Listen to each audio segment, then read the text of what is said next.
tournament featuring some of the all-time great names in the history of bowling. And now let's meet the finalists in the men's division.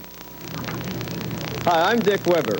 I'd like to introduce my greatest partner, Billy Golembiewski, known better as Billy G. Billy Golembiewski. Billy G, small in stature but big in scoring. 1962 winner of the ABC Masters. I'm Mark Roth. Bowling with me today for the second year in a row is my greatest partner, Don Ellis.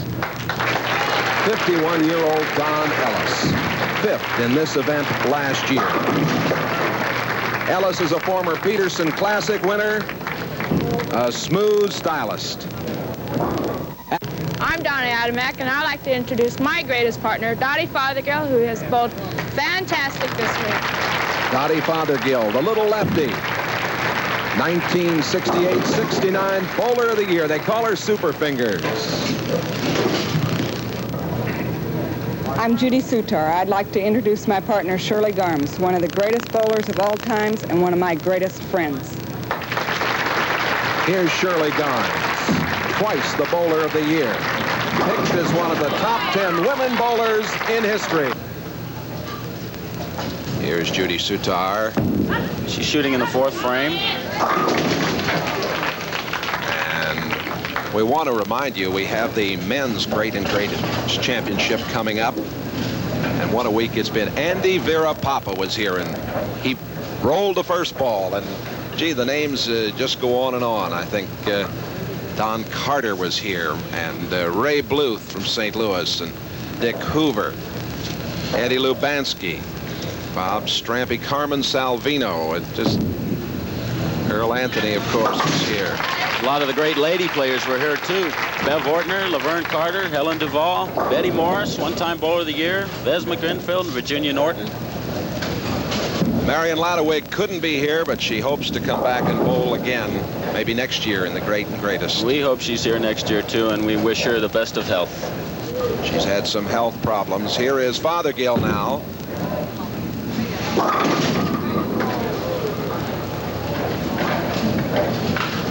A lead of 21 for Fothergill and Adamek at this point in the proceedings. $10,000 going to the winners of the ladies division.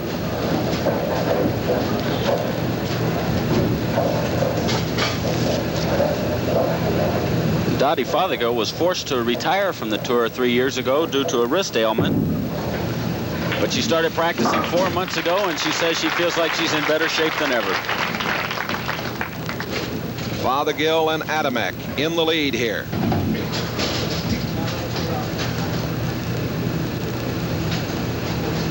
After the 12 games of qualifying, we cut to the top 3 teams, and now we're down to Fothergill and Adamek, Garms and Soutar going for the big money. And here we see the strong ball. Whew. And what a strong ball she throws. Judy Soutar now. Garms and Soutar trying to battle back against Fothergill and Adamek. 10,000 to the winners. And Judy needs a strike here to keep this match close. And I think she got a little break there. Got a lot of that head pin, but got him down. She's happy about that. Here's Dotty Fothergill. She's really been hyped up this week, coming back to competitive bowling in the Great and Greatest. Yes, with that 3-year layoff, she was ready this week. She said if she's invited, she would bowl good, and she sure has this week. Oh, left the 10. Looked like it might want to go down and didn't. That could have carried. That was one of the worst shots that Dotty has thrown all week. She got fast to the line and reared up on the shot. And anytime you come up on your shot, it makes the shot go right of your target. And that's what happened there. The ball was well onto the Brooklyn side. Oh, Fothergill going for the 10 pin and the spare.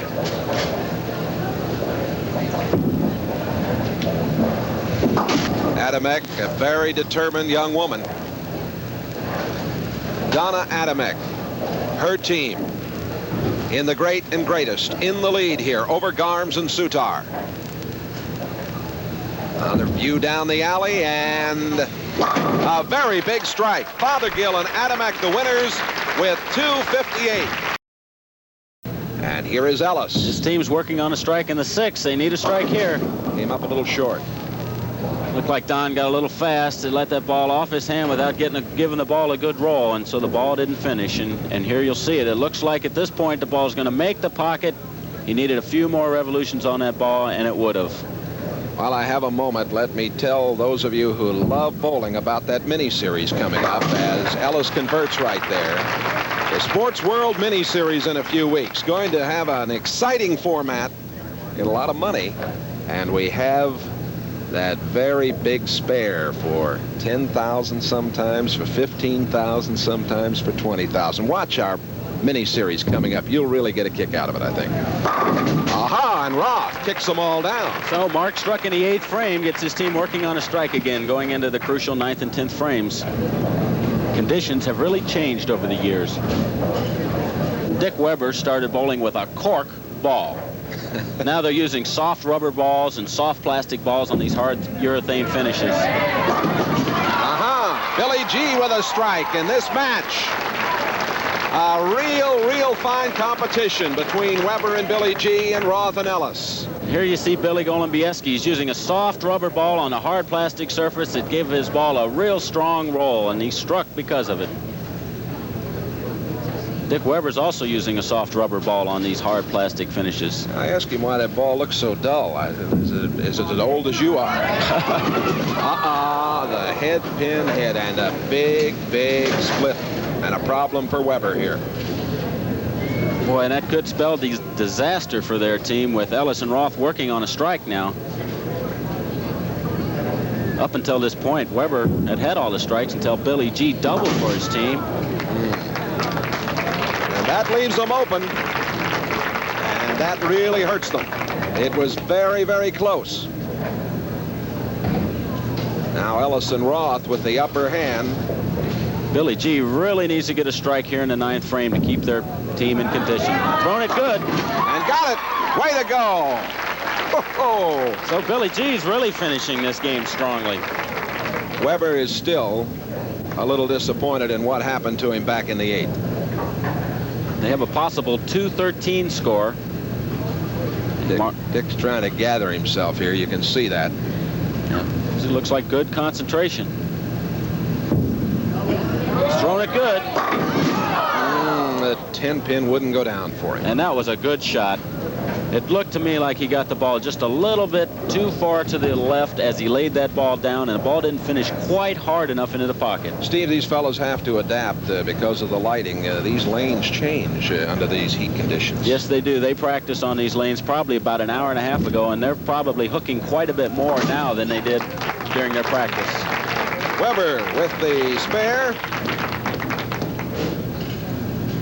They have a possible 193, which forces the team of Ellis and Roth to mark in the 10th frame to win the match. And 14,000 for the championship.